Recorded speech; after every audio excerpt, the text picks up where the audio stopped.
Principios del electrocardiograma. En este video abordaremos las bases del registro del electrocardiograma. El electrocardiograma corresponde a un estudio de tipo electrofisiológico. En medicina encontramos varios tipos de estudios electrofisiológicos, como puede ser el electrocardiograma mismo, electroencefalograma, electroculograma, electromiograma o conducción nerviosa. Todos estos estudios se consideran electrofisiológicos debido a que tienen como principal característica recoger o monitorizar la actividad eléctrica de un órgano o una parte de nuestro cuerpo. Los registros electrofisiológicos tienen como principal característica ser de tipo no invasivos. Esto quiere decir que nosotros no introduciremos nada al cuerpo de nuestro paciente, ni una aguja o una sustancia. Al ser de tipo no invasivos, no generan dolor ni molestia en nuestro paciente. Finalidad del electrocardiograma. El electrocardiograma tiene como objetivo realizar un monitoreo, una lectura de la actividad eléctrica del corazón. Esta lectura es compleja desde el punto de vista que el corazón es un órgano tridimensional. Tiene varias caras. Por lo tanto, no vamos a recoger la misma información si observamos la cara anterior, la cara posterior, la cara basal o el ápice del corazón. En cada uno de estos ángulos observaremos cosas diferentes, actividad eléctrica diferente. Es muy importante tratar de observar la mayor parte de la actividad eléctrica del corazón para poder establecer un diagnóstico si algo estuviera mal con esta función. Por lo tanto, lo que buscamos es realizar un monitoreo de todo el corazón. Sin embargo, vamos a encontrarnos con algunos problemas de tipo técnico. Nosotros podemos observar sin problema desde el punto de vista eléctrico las caras laterales del corazón y la cara anterior. En un electrocardiograma convencional no vamos a registrar la cara posterior del corazón y la cara diafragmática.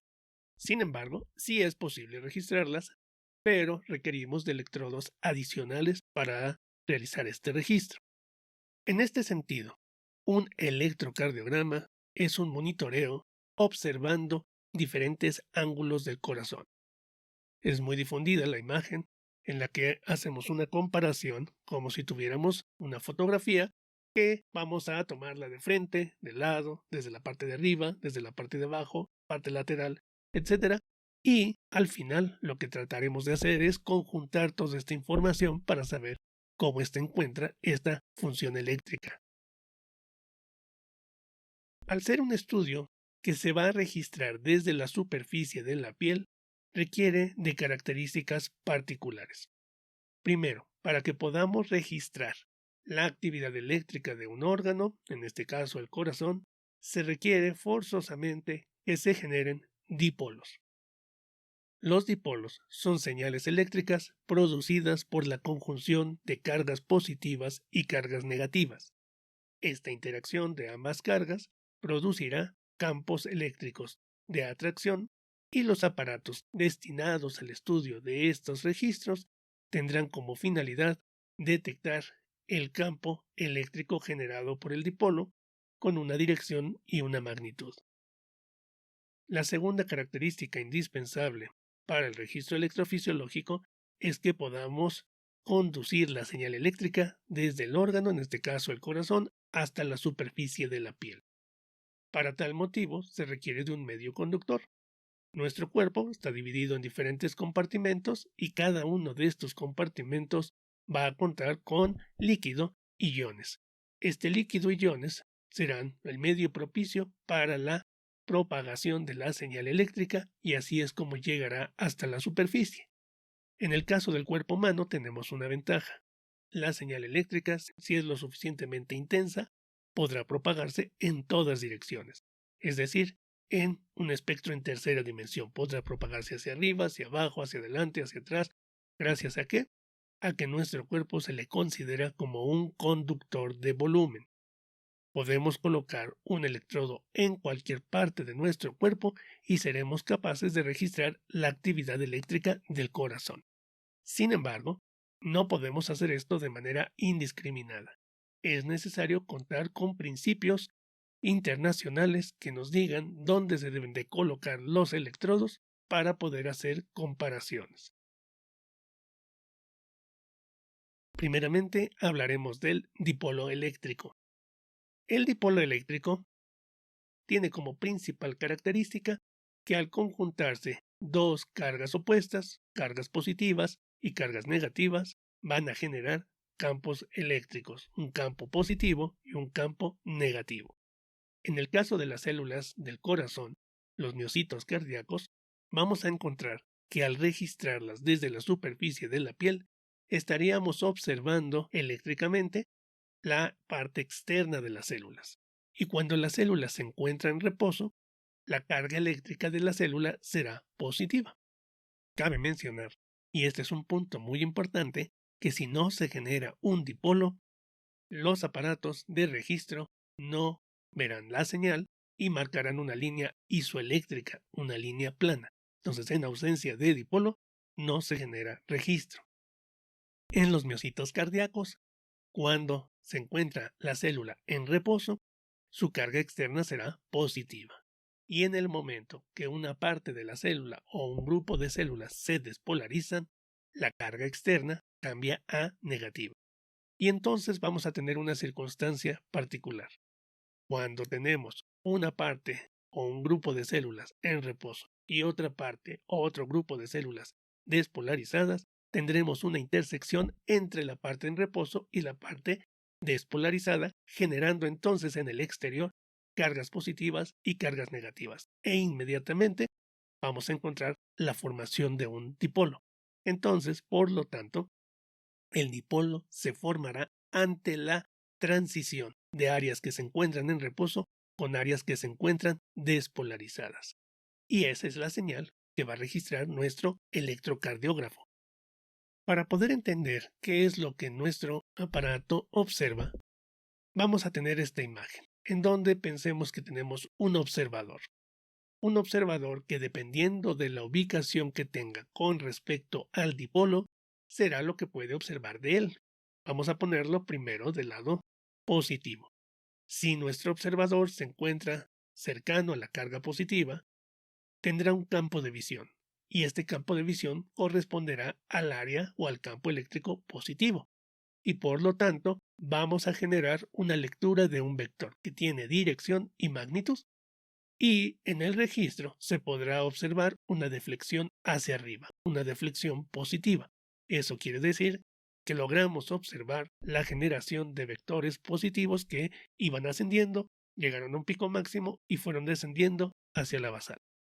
Ahora, si nuestro observador se encontrara en la parte negativa, podríamos observar exactamente lo mismo, que va a detectar vectores negativos que primero van ascendiendo, llegan a un pico máximo, regresan y vamos a la basal. Entonces, es muy importante tener seguridad y precisión en qué punto se encuentra nuestro electrodo de registro con respecto al dipolo. En el caso del electrocardiograma, el corazón está ubicado en el mediastino medio y tiene una posición anatómica que es de derecha a izquierda, de arriba hacia abajo y de atrás hacia adelante. Esta posición no va a cambiar. Podemos encontrar pacientes con variaciones anatómicas, por ejemplo, un situs inversus. Sin embargo, en la gran mayoría no cambiará esta posición, por lo cual el dipolo siempre se moverá en esta dirección, de arriba hacia abajo, de atrás hacia adelante y de derecha a izquierda. Y, por convención, se requiere que la colocación de los electrodos esté estipulada en puntos fijos. ¿Por qué va a ser esto? Tiene una finalidad muy importante.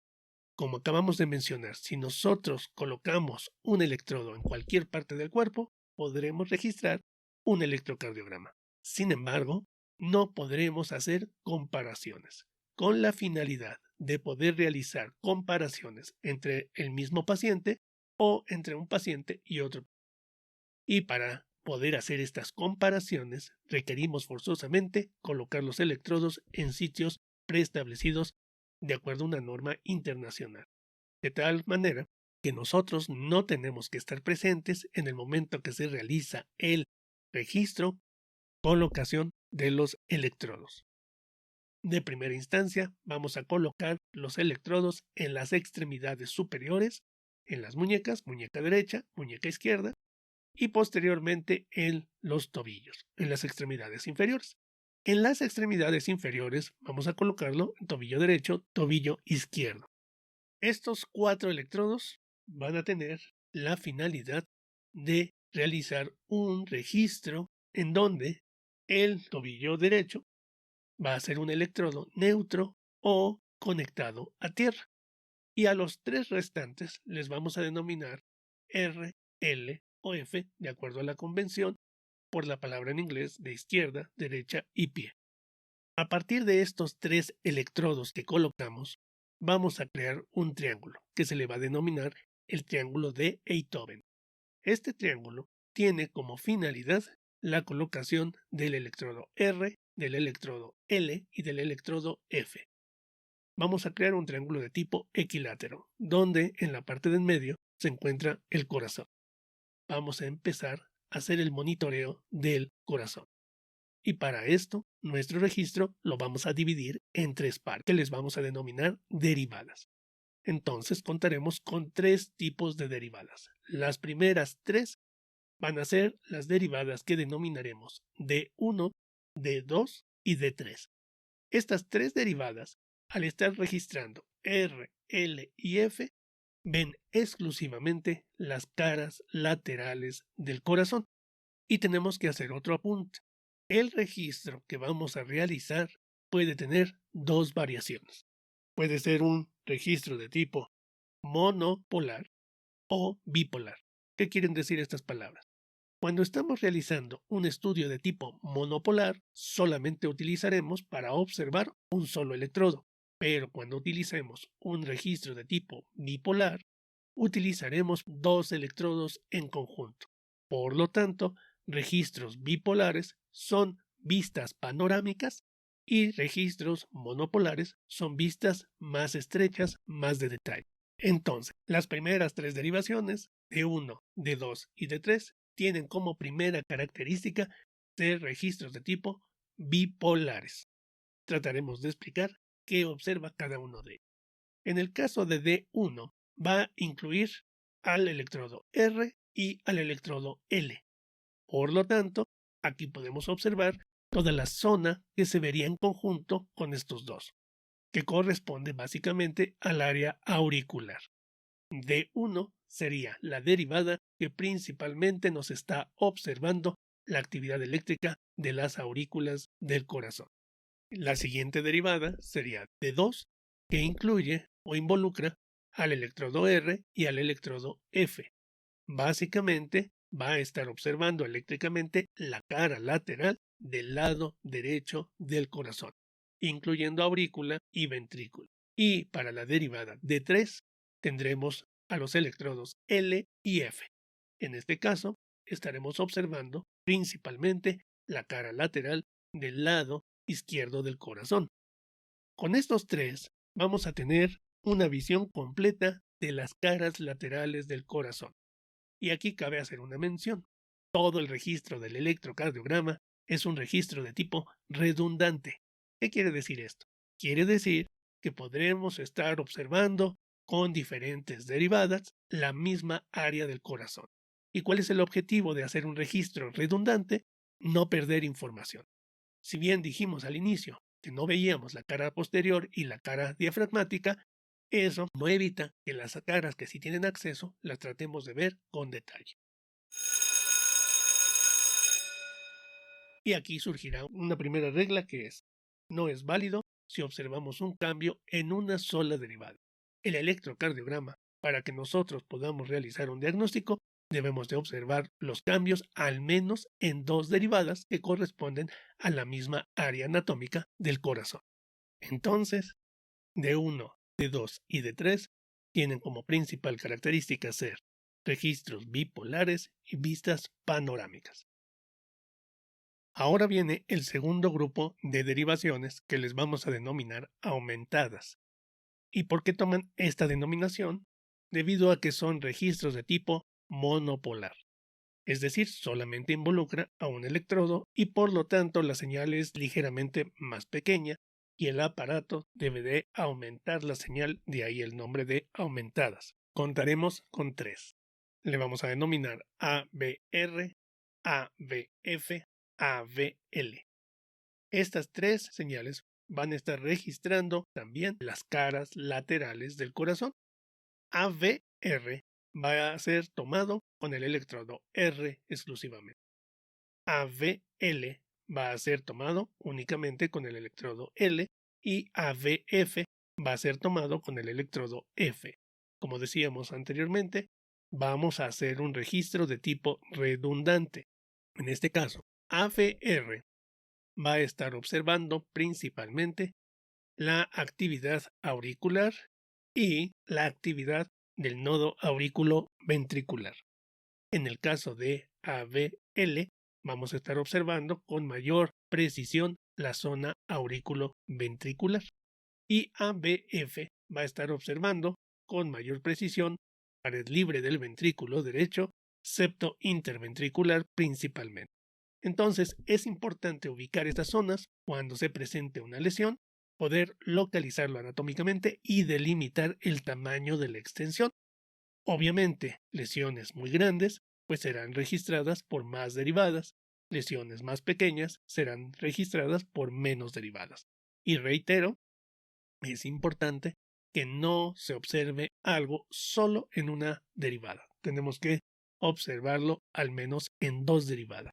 El tercer grupo de derivadas les vamos a denominar derivadas precordiales. ¿Por qué? Porque las vamos a colocar en la parte del área precordial, es decir, vamos a estar observando la cara anterior del corazón y van a corresponder a registros de tipo monopolar. Y en este caso, gracias a la cercanía de la superficie de la piel, del tórax con respecto al corazón, estaremos haciendo un registro mucho más cercano. Estas precordiales van a tener como principal objetivo ver en detalle todo lo que corresponde a la actividad eléctrica del músculo ventricular. Para la colocación de estos electrodos, tenemos que auxiliarnos de la anatomía de superficie. Recordemos que la anatomía de superficie se basa en protuberancias o hundimientos óseos que vamos a identificar desde la superficie de la piel palpando y a través de estas protuberancias o hundimientos pondremos puntos de referencia que nos ayudan a crear o a marcar líneas que nos van a ayudar de referencia. Entonces vamos a ubicar los electrodos precordiales. A estos electrodos precordiales le vamos a anteponer la letra V y contaremos con 6. V1 debe de colocarse en el cuarto espacio intercostal, línea paraesternal derecha, es decir, en el borde del esternón del lado derecho. V2 va a estar ubicado en el cuarto espacio intercostal, línea paraesternal izquierda. Posteriormente vamos a ubicar V4, es decir, no podemos localizar todavía V3. V4 estará ubicado en el quinto espacio intercostal, línea media clavicular. Y recordemos que esta posición es una posición importante porque es el punto que coincide con la tetilla y también es el punto que va a coincidir con el ápice del corazón. Y una vez que ya tenemos colocado V2 y V4, en la parte media entre estos dos electrodos, vamos marcando una línea recta, ubicaremos V3. Por último, nos quedan 2 electrodos. El siguiente será V5, que será ubicado sobre la línea axilar anterior en el quinto espacio intercostal.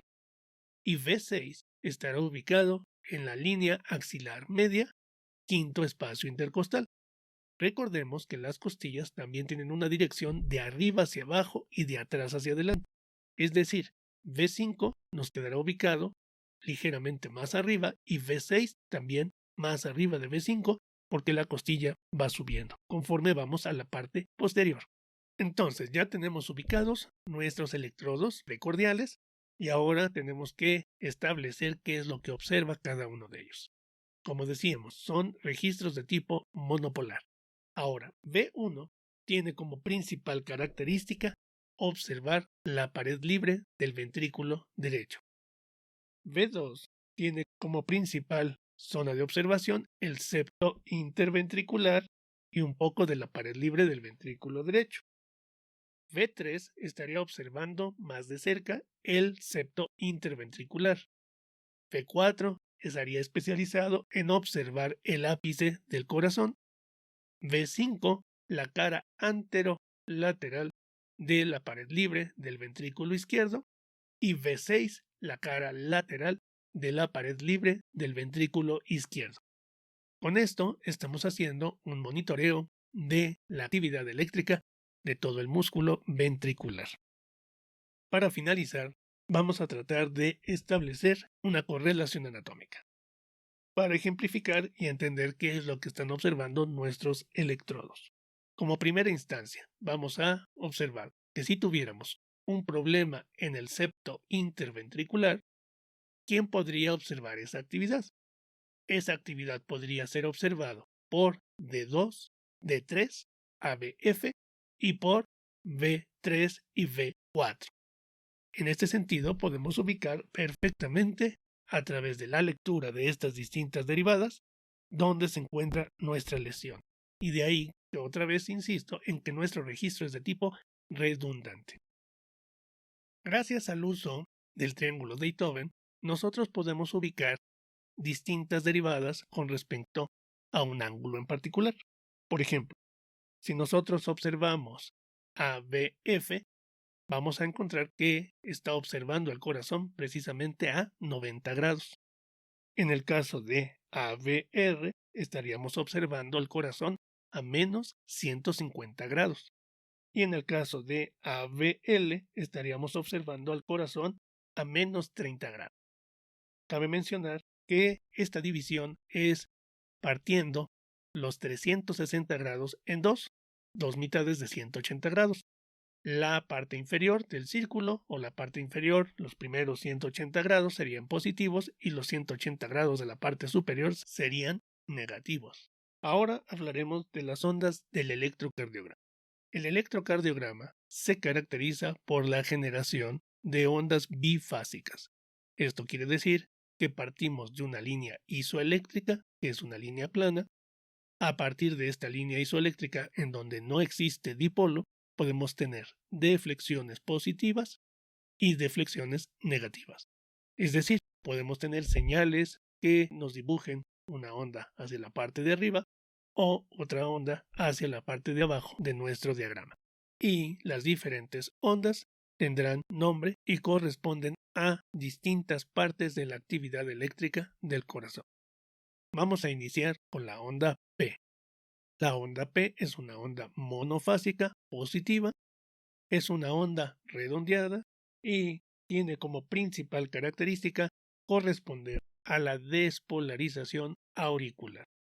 Esta onda es muy importante. ¿Por qué? Cuando encontramos la onda P presente, quiere decir que estamos observando la despolarización de las aurículas. ¿Y quién produce la despolarización de las aurículas? Es la actividad del nodo seno auricular. En este sentido, cuando observamos una onda P en el electrocardiograma, sabemos que tenemos un ritmo producido por el nodo seno auricular y a eso le vamos a denominar ritmo sinusal.